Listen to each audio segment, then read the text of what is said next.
हाल के दिनों में दुमका का एक मामला काफ़ी चर्चा में रहा और इस चर्चा ने उपराजधानी दुमका को शर्मसार भी किया। दुमका को शर्मिंदा करने वाले इस घटना को कई नाम दिए गए।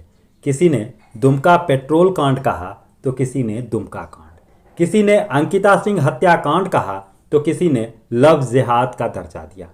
अमूमन शांत माना जाने वाला दुमका को अशांत करने के प्रयास हुए। देश के हर कोने से मीडियाकर्मी और यूट्यूबर यहां पहुंचे। सभी ने अपने अपने तरीके से इस घटना को आम लोगों के बीच परोसा। वर्तमान समय में इस घटना से जो सबसे ज़्यादा खुद की पब्लिसिटी कर रहा है उस शख्स का नाम है विनय दुबे। विनय दुबे अफवाह फैलाने के मामले में एक बार जेल भी जा चुके हैं। उनके बारे में बताया जाता है कि लॉकडाउन के समय बांद्रा रेलवे स्टेशन पर अफवाह फैलाकर उन्होंने मजदूरों की भीड़ इकट्ठा कर ली थी, जिस वजह से उन्हें जेल जाना पड़ा।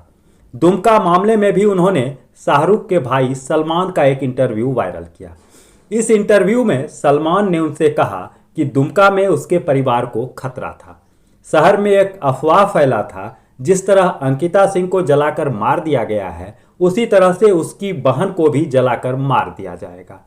इस बात की पड़ताल जब हमने की और इस मामले के दूसरे आरोपी छोटू उर्फ नईम के घर गए तो उनका भाई बेखौफ होकर बाजार से सामान लेकर लौट रहा था। उसकी बहन ने भी माना। घटना के बाद वह लगातार अंकिता के साथ हॉस्पिटल में थी। उसका पार्थिव शरीर जब रांची से लौटा तो उस समय भी वहां मौजूद थी। काफी भीड़ होने के बावजूद भी उसे डर नहीं लगा।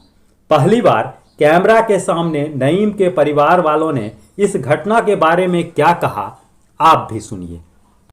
दुख तो बहुत हुआ सुनकर लड़की के बारे में बहुत दुख हुआ कि बेचारी कैसे जल गई। अफसोस हम लोग की बेटी हुई, बेटी जैसा हुई, हम लोग को भी दुख हुआ। पर छोटू उस दिन नहीं था, वहाँ था, हॉस्पिटल में था।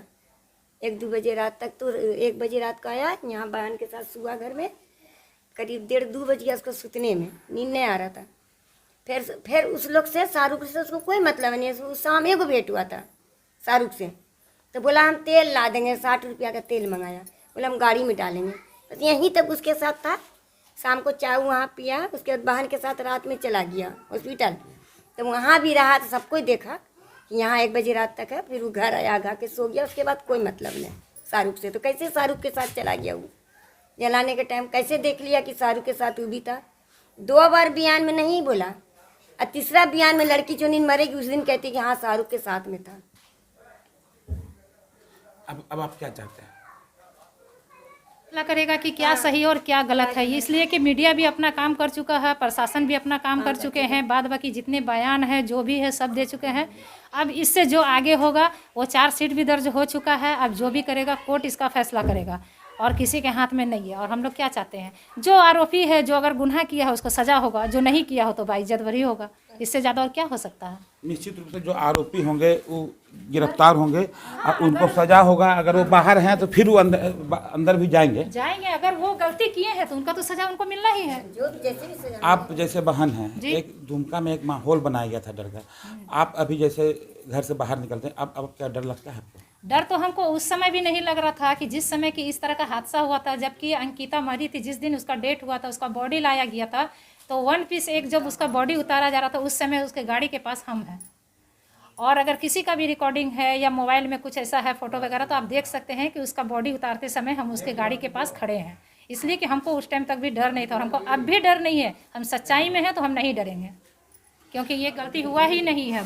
ये बेबुनियाद का एक इल्ज़ाम है नईम के खिलाफ, जो छोटू के खिलाफ जो है, ये एक बेबुनियाद इल्ज़ाम है, जिसको कि ये पूरा षड्यंत्र रच के ही इल्ज़ाम बनाया गया है। क्योंकि मजिस्ट्रेट के सामने का बयान आप सुनिए और रांची में जो दूसरा बयान है वो आप सुनिए, मिलाइए। फिर ये तीसरा बयान में छोटू कहाँ से आता है? तीसरा बयान में छोटू कैसे चला आया? ये राजनीतिक नहीं है तो क्या है?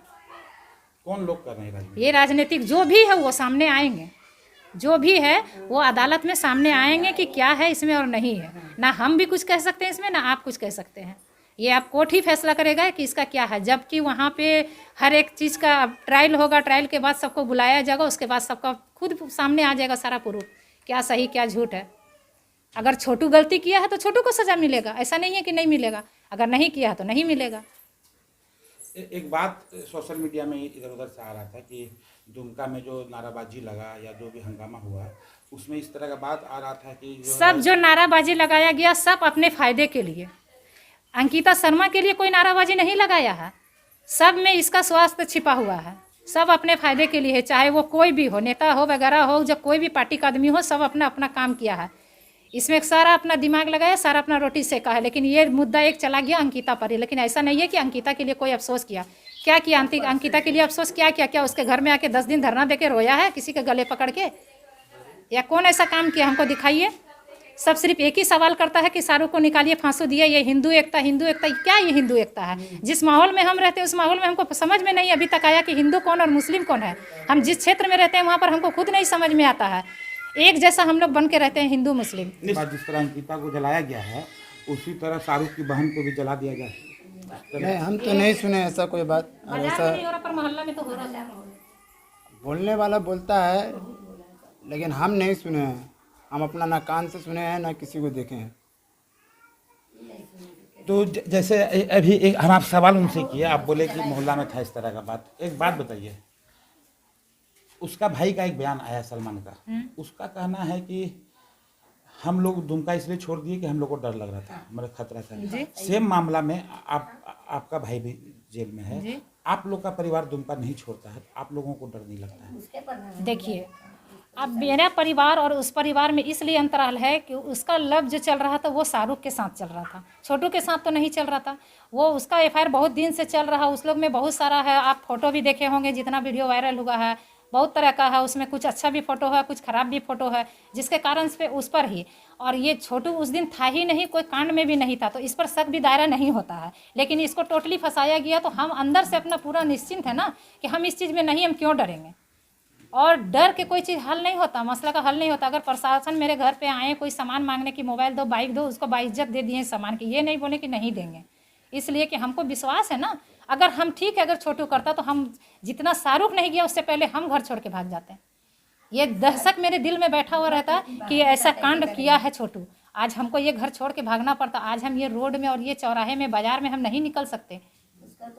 आज सर उठा के चलते हैं। और खुद अंकिता शर्मा के दरवाजे से आना जाना, कल उनका दादा खुद हमसे पूछे कि क्या बेटा ड्यूटी जा रही हो? हम बोले हाँ दादा ड्यूटी जा रहे हैं। अगर ऐसा मेरे साथ कुछ ऐसा रहता, लेकिन ये बता रहे हैं ना कि ना ही हमको अंकिता से कोई ऐसा दुश्मनी है और ना ही उनको छोटू से नहीं है। लेकिन ये क्या राजनीतिक है, ये अंकिता के दिमाग में शक का दायरा कोई दिया गया है मरने के समय में कि छोटू को भी फंसाओ, इसलिए कि छोटू और शाहरुख एक दोस्त है, इस कारण से उसको लपेटा गया है। दो बयान में उसका नाम नहीं आता है, नहीं बाद में आता है। अंकिता छोटू का नाम लेती है और छोटू उसके बाद गिरफ्तारी होती है। इस घटना के कितना दिन बाद छोटू का गिरफ्तारी होता है? इस घटना के जिस दिन उसका बॉडी लाया गया उसी दिन, जिस दिन दुमका में उसका बॉडी लाया गया 23 को हुआ था ना, ये घटना 23 को हुआ था और उसका डेट 28 हुआ है ना। तो 28 के रात में जब बॉडी लाया गया है तो रात में ही पता चला कि ऐसा कि अंकिता का आखिरी बयान में है कि छोटू का भी नाम है, जबकि मजिस्ट्रेट के सामने बयान नहीं, जबकि हम उसका सेवा किए हैं। जब हम उसके पास गए हैं वो हमको क्यों नहीं बोली? हम उससे पूछे कि अंकिता क्या आदमी था तुमको जलाने वाला, तो उस टाइम तक क्यों नहीं बोली कि आपका भाई भी था वहाँ पे? क्या मेरे साथ उसको क्या चीज़ का इतना माया था, क्या था, क्या रिलेशन मेरे साथ ऐसा था जो कि वो हमसे इतना बड़ा बात छिपाई? इसमें क्या समझ में नहीं आता है? इसमें मीडिया को भी समझ में आना चाहिए, प्रशासन को भी समझ में आना चाहिए, प्लस पूरे जनता को भी समझ में आना चाहिए। हम ये नहीं बोलते हैं कि क्या सही और क्या गलत है, वो अदालत फैसला करेगा, लेकिन आपको थोड़ा सी तो इंसान का भी दिमाग होता है एक अपना समझने का। जब दुमका में हो न्यू केयर हॉस्पिटल तो हड्डी व नस संबंधित इलाज के लिए बाहर जाने की क्या है जरूरत। संथाल परगना का पहला निजी हॉस्पिटल जहां मॉड्यूलर ओटी और ऑक्सीजन प्लांट की सुविधा उपलब्ध। Senior orthopaedic consultant doctor Tushar Jyoti द्वारा संचालित न्यू केयर हॉस्पिटल में orthopaedics, joint replacement, arthroscopy, spine surgery, complex trauma, ICU और अत्याधुनिक लेबोरेटरी की सुविधा उपलब्ध। यहां रांची, कोलकाता और दिल्ली के विशेषज्ञ डॉक्टरों के द्वारा भी इलाज किया जाता है। जल्द ही डायलिसिस, मेडिकल आईसीयू और सीटी स्कैन की सुविधा होगी बहाल। तो देर किस बात की, पता है new care hospital, Kumharpara, Dumka.